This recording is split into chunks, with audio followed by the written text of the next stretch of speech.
नमस्कार दोस्तों, स्वागत है आपका हमारे चैनल धर्मो रक्षिता रक्षिते में। श्री विश्वनाथ ज्योतिर्लिंग की कथा। ये ज्योतिर्लिंग उत्तर भारत की प्रसिद्ध नगरी काशी में स्थित है। इस नगरी का प्रलय काल में भी लोप नहीं होता।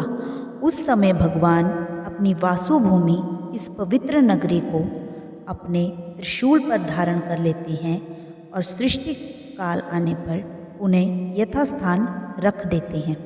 सृष्टि की आदि स्थली भी इसी नगरी को बताया गया है। भगवान विष्णु ने इसी स्थान पर सृष्टि कामना से तपस्या करके भगवान शंकर जी को प्रसन्न किया था। अगस्त्य मुनि ने भी इसी स्थान पर अपनी तपस्या द्वारा भगवान शिव को संतुष्ट किया। इस पवित्र नगरी की महिमा ऐसी ही है कि यहाँ जो भी प्राणी अपने प्राण त्याग करता है उसे मोक्ष की प्राप्ति होती है। भगवान शंकर उसके कान में तारक मंत्र का उपदेश करते हैं। इस मंत्र के प्रभाव से पापी प्राणी भी सहज ही भवसागर की बाधाओं से पार हो जाता है। विषयों में आसक्त अधर्मी व्यक्ति भी यदि इस काशी क्षेत्र में मृत्यु को प्राप्त हो तो उसे भी पुनः संसार बंधन में नहीं आना पड़ता। मत्स्य पुराण में इस नगरी का महत्व बताते हुए कहा गया है, जप, ध्यान और ज्ञान रहित तथा दुखों से पीड़ित मनुष्य के लिए काशी ही एकमात्र परम गति है। श्री विश्वनाथ के आनंद कानन में दशवामेध, लोलार्क, बिंदु, माधव, केशव और मणिकर्णिका ये 5 प्रश्न तीर्थ हैं। इसी से इसे अविमुक्त क्षेत्र कहा जाता है। इस परम पवित्र नगरी के उत्तर की तरफ ओंकार खंड, दक्षिण में केदार खंड और बीच में विश्वेश्वर खंड है। प्रसिद्ध विश्वनाथ ज्योतिर्लिंग इसी खंड में स्थित है।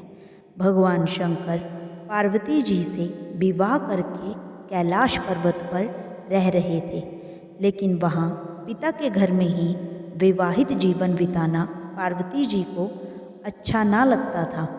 एक दिन उन्होंने भगवान शिव से कहा, आप मुझे अपने घर ले चलिए, यहाँ रहना मुझे अच्छा नहीं लगता।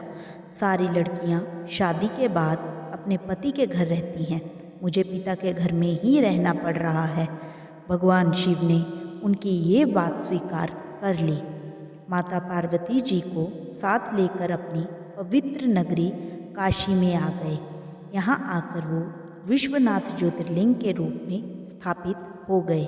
इस ज्योतिर्लिंग के दर्शन पूजन द्वारा मनुष्य समस्त पापों तापों से छुटकारा पा जाता है। प्रतिदिन नियम से श्री विश्वनाथ के दर्शन करने वाले भक्तों के योगक्षेम का समस्त भार भगवान शंकर अपने ऊपर ले लेते हैं। ऐसे भक्त उनके परम धाम का अधिकारी बन जाता है। भगवान शिव जी की कृपा उस पर सदैव बनी रहती है। दोस्तों, अगर आपको हमारी ये कहानी पसंद आई हो तो हमारे वीडियो को लाइक करें और हमारे चैनल को ज़रूर सब्सक्राइब करें। ओम नमः शिवाय।